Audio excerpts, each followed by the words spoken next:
Hi, Emily. Thank you so much for coming on to the podcast. It's so great to have you here. Well, thanks for having me, Stella. It's nice to meet you. You have such an interesting story from the research that I've done, from what I've gotten to learn about you even prior to this recording. So let's start actually with you sharing a little bit more about yourself for my listeners and describing at a high level the trajectory of your career, because you've had so many interesting pivots into what you're currently doing now as the co-founder and head of community at GORUCK. Thanks. I always laugh at that because I'm like, oh, I never set out to do anything, that interesting. But something's funny. One of my college teammates from the track team where I ran, they were like, Emily always went left when people went right. I didn't even realize I was doing that until, you look back and you're like, oh, I guess that was a little bit off the wall. But yeah, I'm just a Florida girl. My mom was a teacher. My dad was a mortgage banker before the housing crash.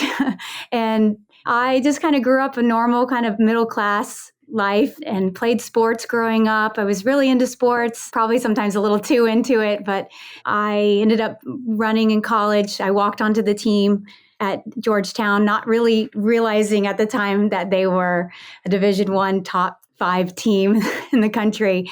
And so I was a little bit out of my league, but it was one of those situations where I was a little fish in a really big pond and kind of learned a lot about myself and what it means to be on a team and not be like one of the best, to be like bringing up the rear and how there's still like an important role to play with that. And then, I majored in French, minored in Spanish, went pre-med because I thought I wanted to go to medical school and then go to Doctors Without Borders, the MSF, and work abroad. And just shortly after I graduated, my dad passed away suddenly and sort of just a big upheaval in my life, my family's life. So I ended up delaying this year of service that I had planned post-college. I through Catholic Relief Services, had signed up to be a volunteer in Ecuador for a year and then ended up doing that after the dust settled the following year. And that was a real left turn for people, like out of college. I think like that's at the time, there wasn't a lot of people doing that. It was 2001. So this is before 9/11 and there was a recession and I had a lot of student loans. So looking back, I was like, oh my gosh, what was I thinking? But those kind of experience, I kind of felt like, well, I can pay this off later. And it ended up being the case, thankfully, because I got recruited to work for the agency, the CIA. After that, I'm sure being in the DC area for college had something to do with that and my language background. But it was also in large part because of the 9/11. They were just on a hiring spree. So the CIA has to actively recruit people to come and work for them. Like, how does that work? It feels very secretive. I'm not sure how much you can disclose. There's a lot of different points of entry. So, there are career fairs, there's referrals. In this case, I had applied to be a language teacher because my mom's a teacher, my brother's a teacher. I came back from Ecuador and I taught Spanish in middle school for a while. And I thought I was going to be a high school teacher and a coach. That's how kind of I thought I was going to, that was going to be my life. And that's a good life. I still think about it sometimes because I'm like, man, that's kind of what I had planned. And so what happened was I applied to be a language teacher, not knowing at the time that they only hire native speakers for these sort of positions, which makes sense in retrospect. But my resume got repurposed for a different role, which was in the clandestine service, which has a bunch of different roles. But I ended up, you go through a lot of testing, you go through a lot of training, and they basically tell you like, well, we want you for this position. And that position was an operations officer, also known as a case officer. So those are the folks that are out in the field abroad, meeting with sources and collecting raw intelligence. So that was exciting. I didn't, all along the way, I kept being like, I don't know if this is for me. Maybe I should just go back to be a teacher. And I just kept saying, I'll go to the next step. I'll just see what happens. And I was curious enough And I wanted to live abroad enough that I pursued that. And it ended up being a really cool thing to do in your 20s. Yeah, absolutely. I'm sure it took you really all over the world and brought you so much opportunity. And I can imagine being in that type of role, especially at the CIA, is a pretty high intensity, like highly stressful job. So, can you share a little bit more, if possible, like a day in your life at that point in time and how you managed to take care of your own well-being and mental health under probably like a highly or being in a highly stressful environment? It was stressful. I think, as a young officer, you have a lot to prove. And I think there's sort of two examples of that. First of all, there's the probationary period when you've passed all the background checks and your polygraph and you've received your conditional offer and you're basically invited to go to training. And those trainings have different parts, different stages. Obviously, people know very well what the farm is. And that was an intense period of time where you basically pick up and move and go live for the better part of a year. It's pretty intense. But when I say intense, what I was expecting was from sort of the Hollywood standpoint where it was going to be super physical and I was going to, be woken up at 4 a.m. and have to run up a mountain. And it wasn't that at all. It was a lot of sitting in a car driving for surveillance detection routes and a lot of sitting in a seat typing when you're writing up reports, because if you didn't write it, it didn't happen, sort of thing. So that being said, there were some really dynamic parts about the training that I enjoyed thoroughly, that I look back on and I think about it like that was the best like summer camp I ever had, going to basically to spy school, the kind of stuff that you would think it was. But the intensity of it was that I worked like all the time. I felt like I slept just a little bit. You were also under this scrutiny all the time. You were constantly being evaluated. You thought everyone was against you. It's competitive. And it wasn't a very relaxing sort of position. Now, I'll tell you a little bit more about when I actually did graduate and what that looked like. But for that time at the farm, there's a couple of things that kind of kept me sane. One, I was in a position where I didn't have children at the time, and I just stayed on site the whole time. A lot of people would go back and forth on the weekends, back to their families, if I did this again and I had kids, that's what I would do. And these people were so amazing. They were so efficient. They got all their stuff done and they made it work. And, as a parent now, I understand when you think you didn't have a lot of time when you were young and single, and then how that is even less, when you're got little ones. But I definitely made a lot of time to be outdoors and to move, whether it be swimming, running. I didn't know it was rucking at the time because Jason was also ongoing through his special forces training. He was just discovering rucking at the time. But I had a backpack and I would basically go hiking in the woods. And then the second part that was really important is that I made friends. It's a solitary sort of role, and especially so when you're in that sort of evaluation time. And, a year is a long time to be in that kind of probationary period, I think. So I made some good friends, people that I could trust, that I could actually let my guard down with and, share with them like, oh, I'm really anxious about this. Can we help each other out? And so there was a lot of good people that I came across in my training. Yeah, I think having a strong support system is incredibly important. It helps boost our well-being. It helps keep us feeling mentally sane. So I'm so glad that you mentioned that, because there is research that does show that the strength of our interpersonal relationships really help to improve our well-being and our life satisfaction. And at the time when you were in the CIA, were you allowed to tell people that you were working as an operations officer? Perfect segue. So, yes and no, right? It depends on the situation. So I was in a position where I did not tell my family. My mom had just lost, her husband, and she was going through a lot. The last thing I wanted to say was during wartime that I've just signed up and I'm joining the hunt for bin Laden, I couldn't put that kind of stress on her. My brother was 16. So, I can't tell him either.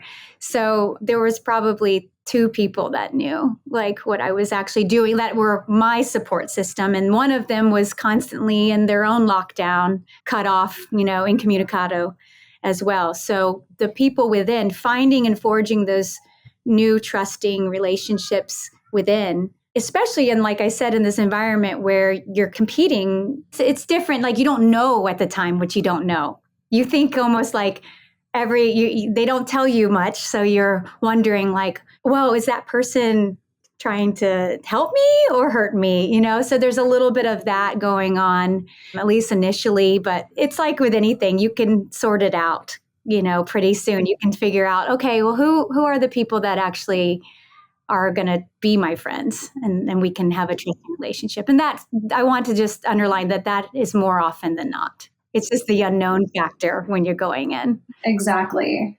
And reflecting back now, being out of that role for quite some time, what would you say are some of the biggest lessons or life skills even that you've taken away from that experience that have transferred and been applicable to other areas of your life and other parts of your career? Gosh, there's a lot of them. I think it's funny because some people will say, oh, you must have learned that when you were in the agency. And I'm like, I think I already knew that. But it's just like you hone those skills when you're there, because I think a lot about being a case officer is a lot of common sense or street smarts. And then there's this element of learning to write an intelligent report, something that you wouldn't know until they give you the template. But in terms of lessons, I think one thing that I learned a lot from some of the leaders, some of the chiefs of station that I worked with. And I think about sort of their lessons a lot.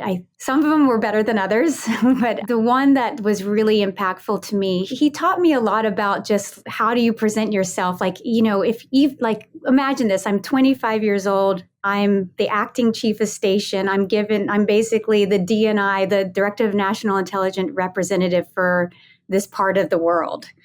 And that's a lot of responsibility when you're thinking about like what's happening. We're talking about national priority initiatives. And I just remember him saying like, we are the United States, like this is something that we're good. He was just like a good confidence booster.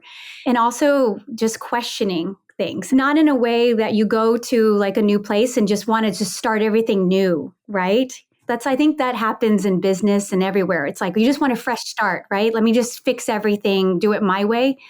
And I think a good lesson I learned was there's a lot of work that sometimes other people have done that it's actually, if you take the time to go back through the files and read the history, that you can actually start a conversation that maybe someone left off. And, those kind of leads are sometimes warmer than just trying to forge a new path on your own. So I think that's sort of this building block. I did a lot of things in preparation for going out to my first post. And when I was on the ground, where I would reach out to former officers that were there and say, hey, what was your experience like? Tell me. I was just curious. I would go, this is shortly after 9/11, as I mentioned, where what the 9/11 Commission found was that the federal government had all this information, but no one was sharing it or connecting the dots, right? And I went in with this mentality of like, well, I got to connect dots. and how do you do that? And there's no sort of magic formula, or you don't have to be a astrophysicist to do these things. You just have to actually be curious. And I made sure to do that. I would go to DI, the director, where the analysts sit, the Director of Intelligence, and I'd ask the analyst, which, like, just so you know, I mean, there's like parts of any sort of bureaucracy where it's like, we don't talk to them, those people aren't smart, or those people are the nerds, kind of typical mentalities, like walls up. And I remember going to the analyst and just saying like, give me the brain dump. Like, you guys have been working this issue for a decade. Tell me everything you know about it. And, most of them are just very happy someone wants to hear what they know.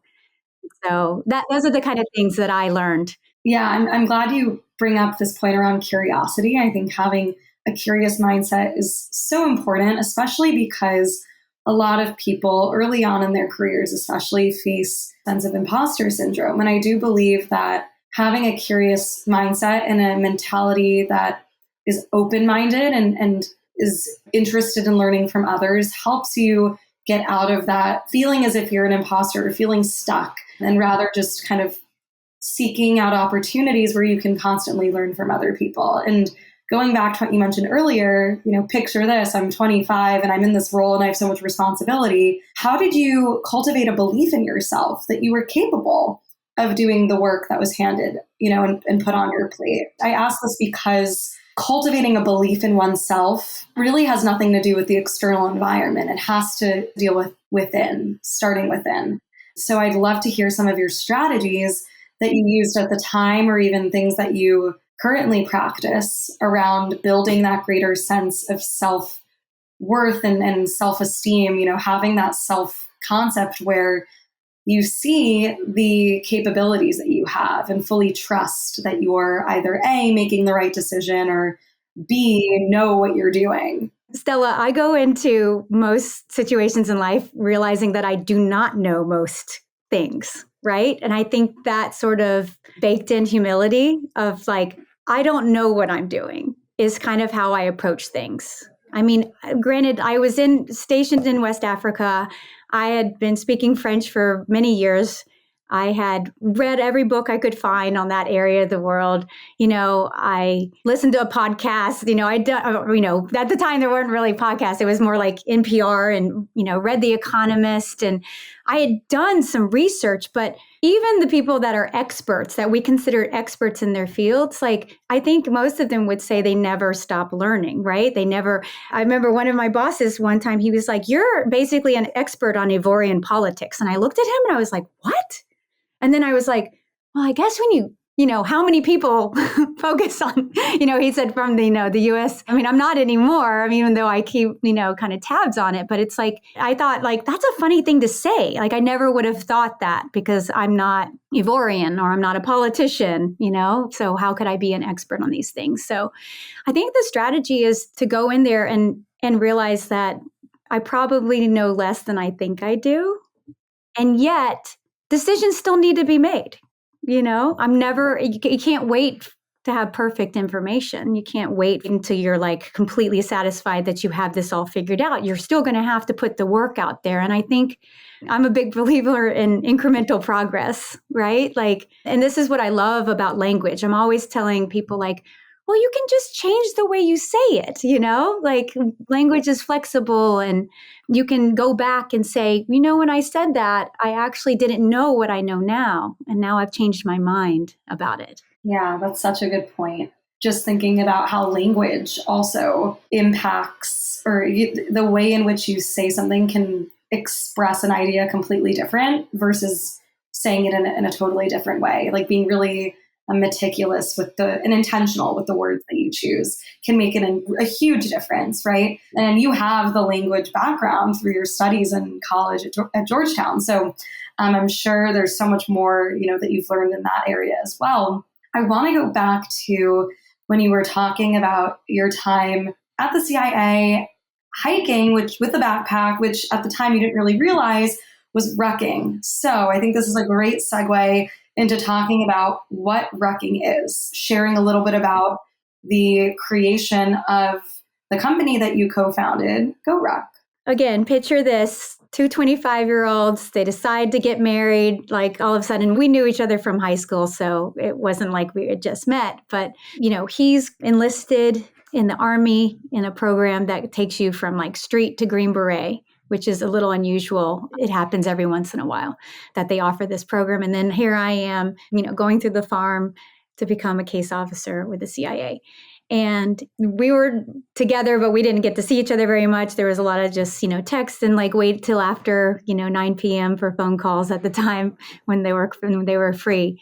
But he was telling me, oh, I've been rucking a lot. That's like the one thing he really enjoyed, of his military training. So, and he was also telling me about CrossFit at the time because that was just popping up and getting popular within the military community.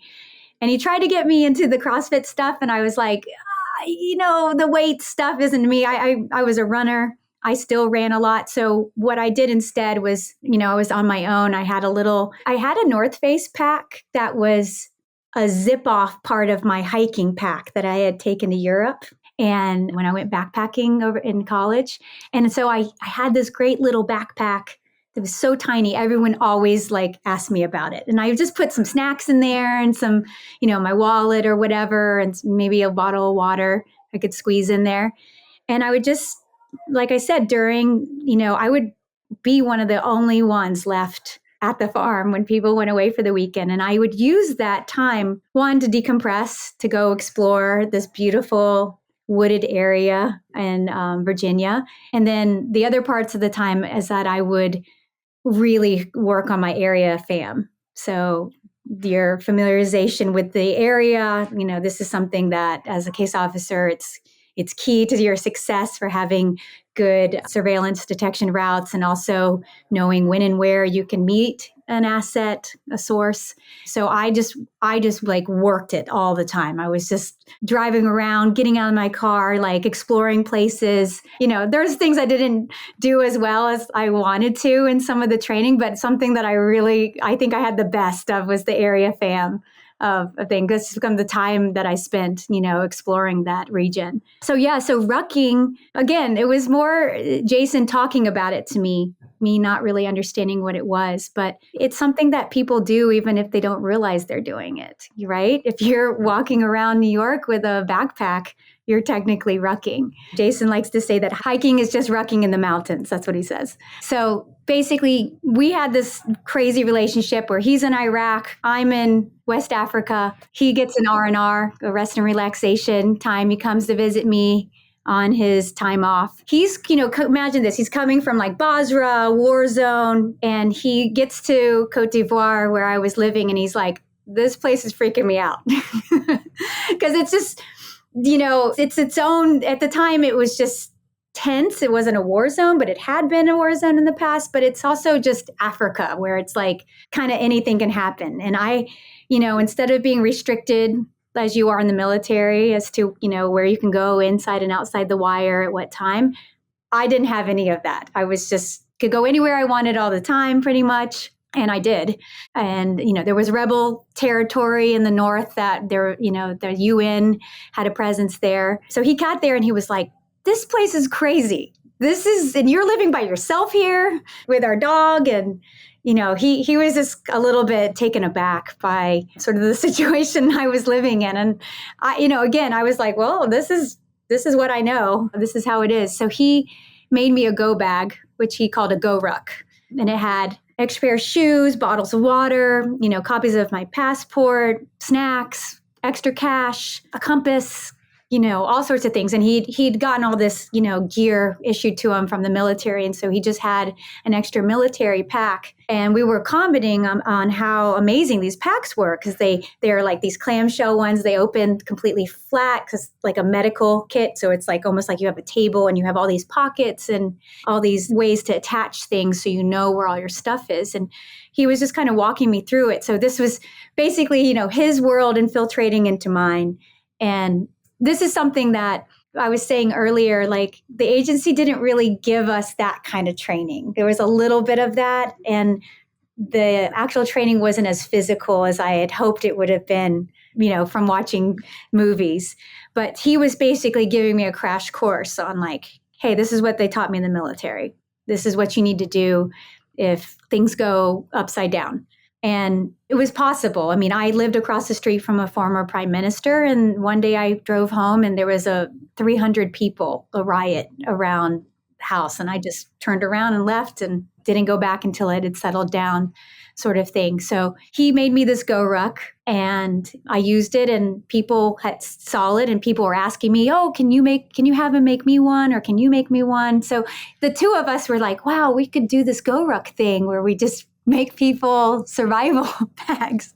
And that was kind of the initial thought of it, because at the time he was looking to maybe transition out and join me where I was. And we were just going to continue to serve and be a tandem couple doing that. But Jason doesn't ever do anything halfway. So he decided he was going to redesign the backpack to be exactly, no extras, the parts that we didn't like about the military issued ones, that they look too tactical, things like that. So fast forward, he designed 2 years later, what we thought was this beautiful bag, meets the intent of its purpose.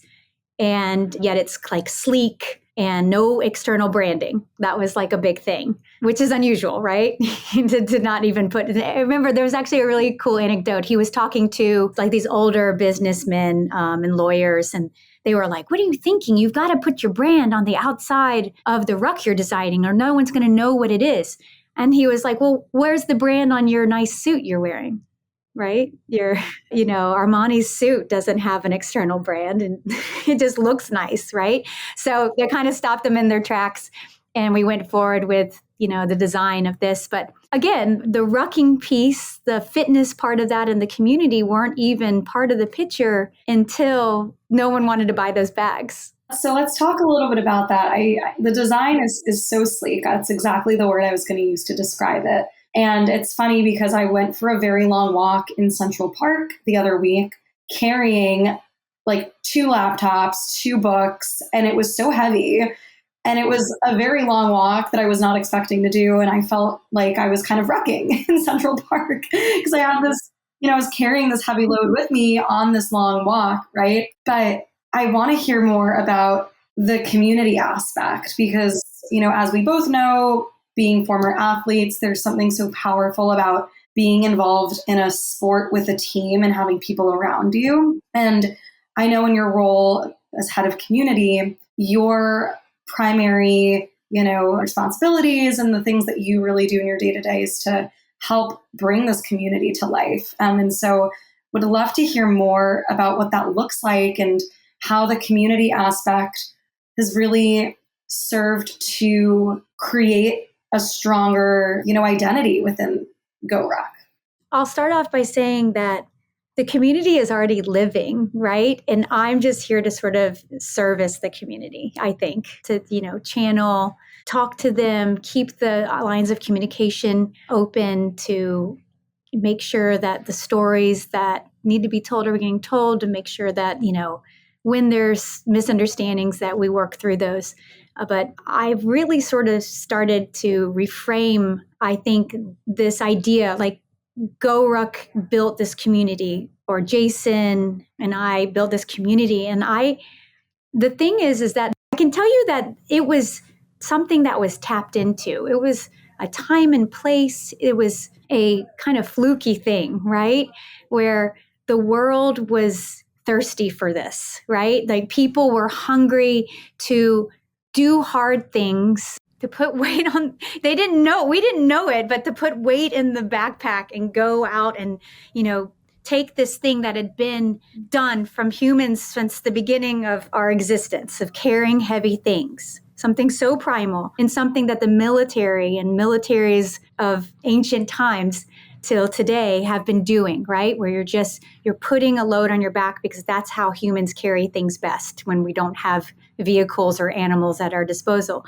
And we didn't realize that could actually transfer into something that people could do together and have not only fun from it, but growth and friendship and feel like they've been through something, special together and feel bonded over this. And, that's kind of how it happened where, Jason, these rucks, he couldn't sell these rucks. He went on a road trip and tried to get them in all the bougie men's stores around the country.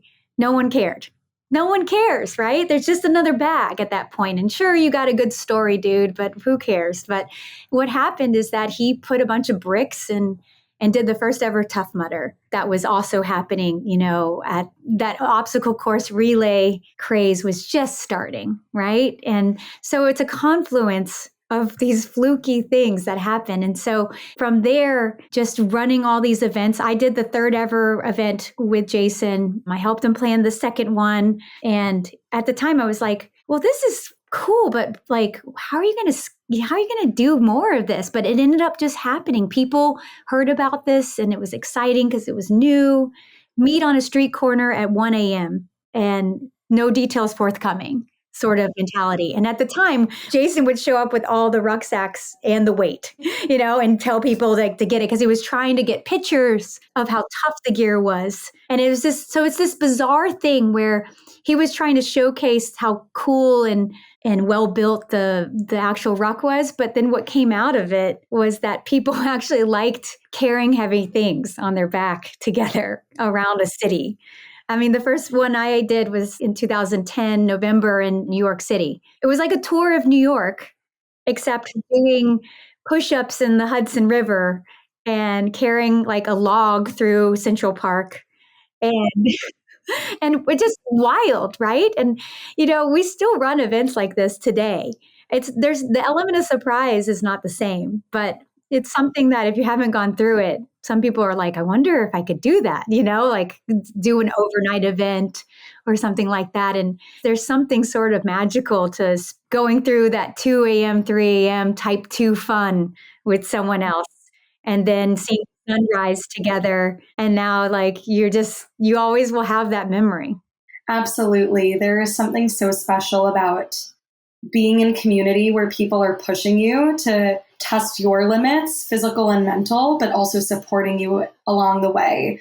And last summer, I got pretty involved with this run club in New York. And I don't consider myself a runner. I like to run, but I'm not obsessed with it. And when I joined this run club, the first time I came, it was supposed to be like a 5-mile run, which is the most amount of mileage I had done, like start to finish ever. And it was really difficult for me, but being with a group of people that were really supportive, actually, I literally felt the effects of the endorphin high from running for that first time. The first time I went to the run club, and reflecting on that now, I'm realizing why it was so special to me. That was because it was the first time since I was on a sports team in high school that I was with a collective group of people where I was being pushed out of my comfort zone physically. And I reminded myself that I can do hard things and that, I can test my physical limits in a way that I don't feel inclined to do when I'm working out by myself at the gym. So it's a really unique feeling, and it's super special when you are able to prove to yourself that you can do something that our minds naturally put these barriers and limits on. And a question that I want to ask you, kind of going back to your time at the CIA and talking about the military as well, such high stress environments where your life and your physical and safety is being threatened and on the line.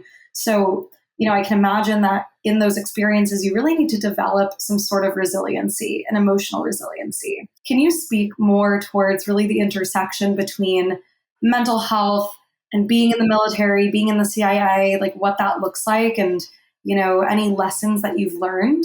Yes. I think that there are a lot of jobs out there that can be high stress, working in an emergency room, but I think the military, what I've witnessed through Jason's experience and others, and then my own as a civilian in kind of a bizarre, environment, it is stressful, and it's important to be able to manage the stress, because it's one of those things that it's the same, right? Like every day I would wake up and be like, what's happening today? I don't know what's going to be. I mean, yes, there's projects I'm working on, there's developmental assets that I'm working on, and then there's, existing sources, but like, I don't know what's happen in the world that's going to affect my job today. So we've talked a lot about this at GORUCK because, whether we liked it or not, we ended up in the fitness and wellness space.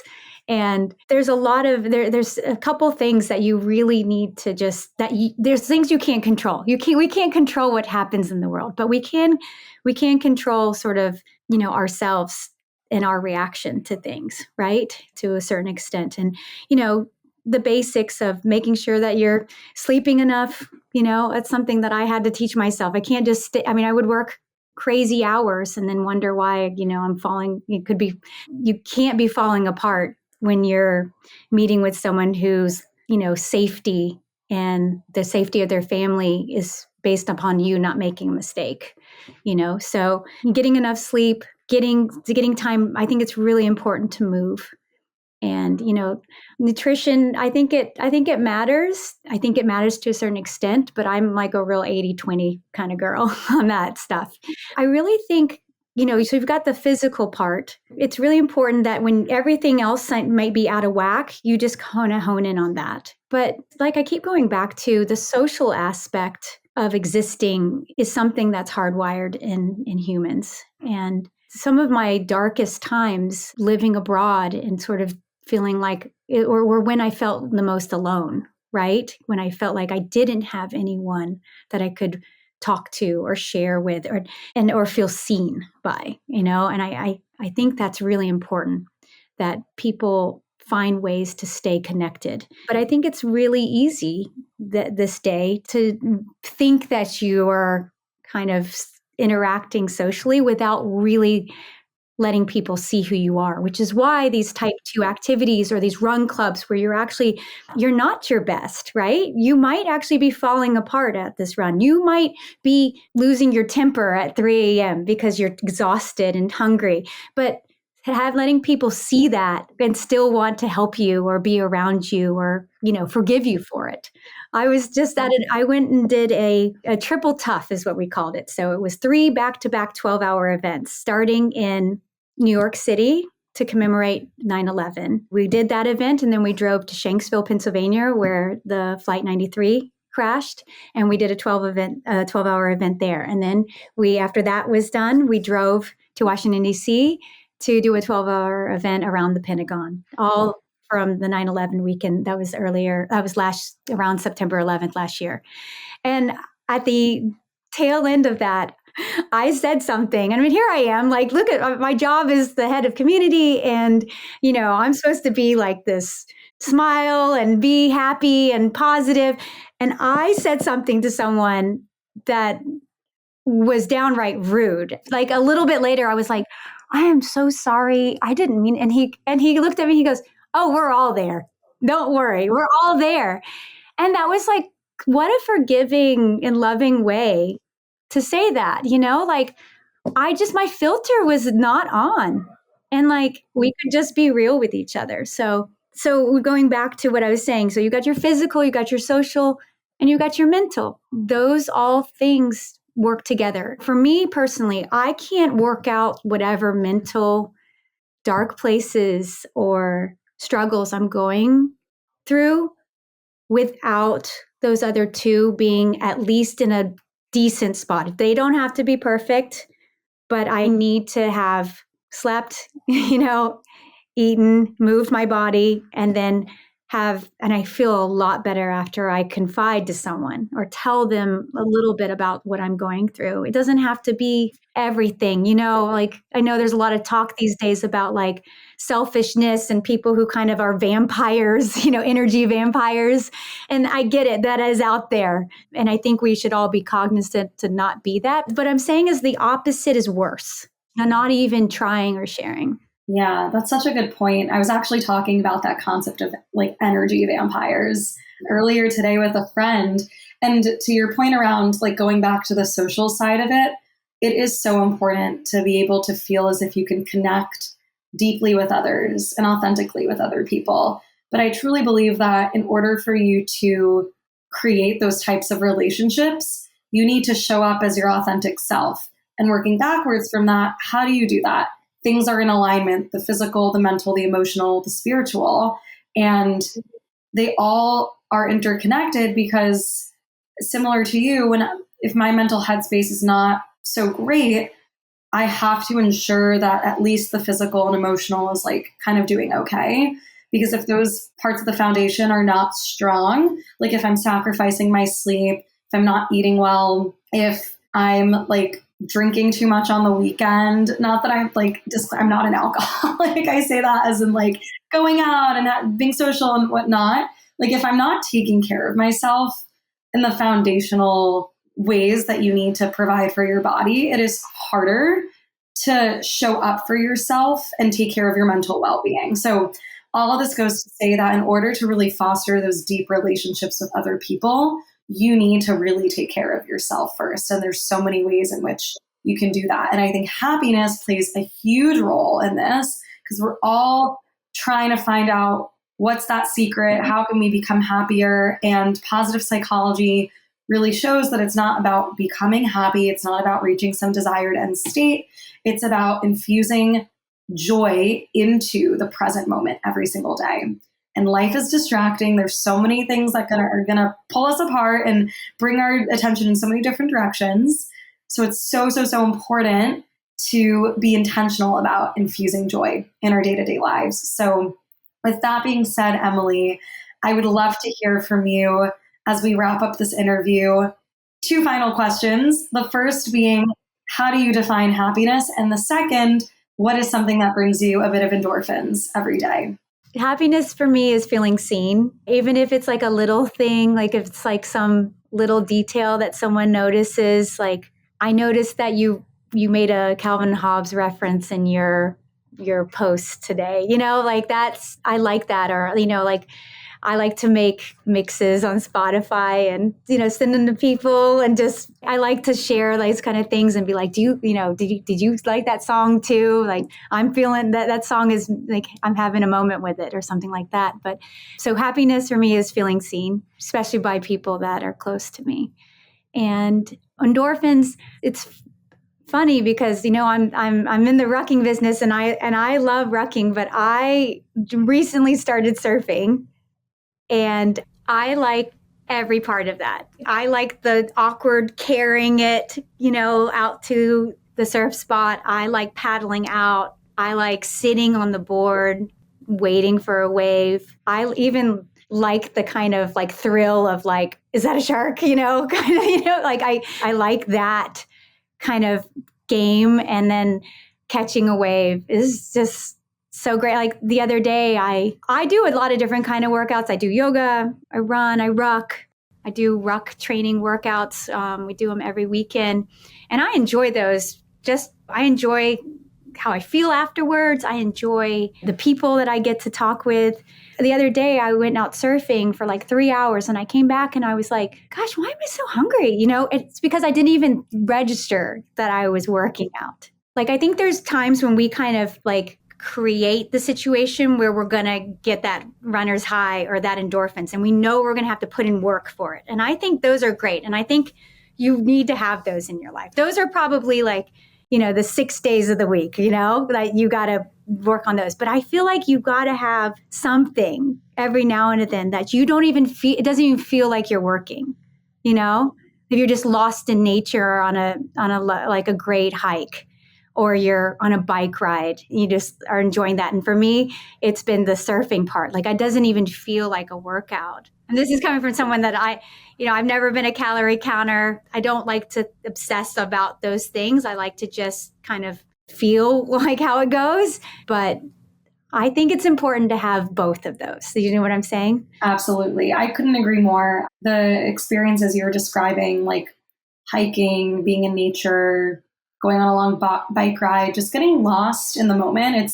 You're in a state of presence, like true presence. You're tapping into flow. And that is like this euphoric feeling. And I was recently catching up with a friend of mine who recently got into surfing in Mexico. And that is her endorphin high too. So I think there's something also very calming and meditative being out on the water. And that's something that I can really resonate with doing rowing in high school. It's a water sport. So I completely agree with that. And I loved the way that you broke down that answer. Really, really interesting. I have one sort of final thought on that. It's like, if you aren't able to do a workout with people, like find something that just brings you that high. And it could be anything. I mean, some people say they love weightlifting, right? And that like makes them feel powerful and strong and so good, and they like to do it by themselves. I mean, how many people, like, my problem now with running is that I only really like to run with a group because I've been conditioned being on a team, coaching teams. And now it's like running by myself with my music in my ear. I'm just like, this doesn't do, it feels like drudgery to me. And like, good luck getting me on a treadmill, But some people, that is their meditative. That's where they do their thinking, or that's how they distress. And I think there's lots of ways to do it. But I feel like if it's something that you need to do, or that's good for you, but it's work, like surround yourself with a good group of people, right?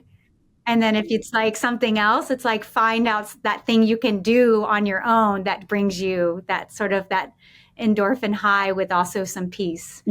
Absolutely. It's important to find a balance of both because sometimes when you're in that solo time, it's very meditative and kind of spiritual in a way. There are moments where I like to run by myself as a way to decompress.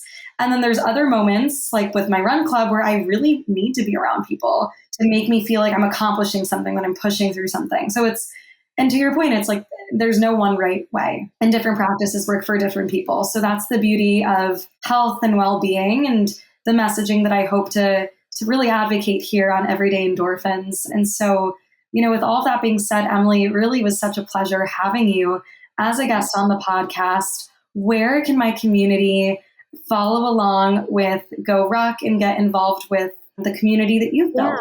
Well, thank you. I've really enjoyed this conversation. You can find us probably most easily on our site at goruck.com and our Instagram handle. It's just GORUCK.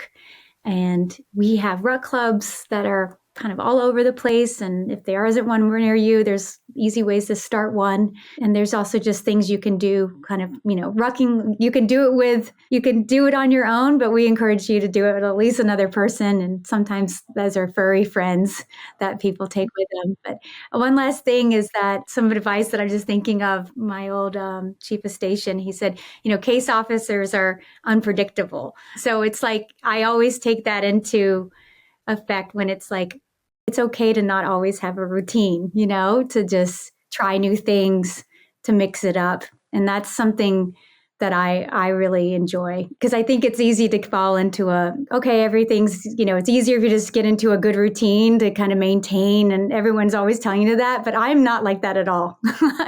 And I think it's actually kind of makes life a little more interesting. Yeah, that's something I'm actually working on, is leaning into being more flexible. I think having a routine is so helpful. And I love that about myself, that I like to stick to things that I set out to do. But too much of one thing is never actually that healthy for you, right? So learning to lean into changing things up and trying new things and giving yourself the permission to do that is super important. So that's even just a great reminder for me. And maybe next time we get to chat, we'll be rucking together in New York. So everyone stay tuned for that. But thank you again, Emily. It was such a pleasure having you on the podcast. Thank you, Stella. It was great talking to you.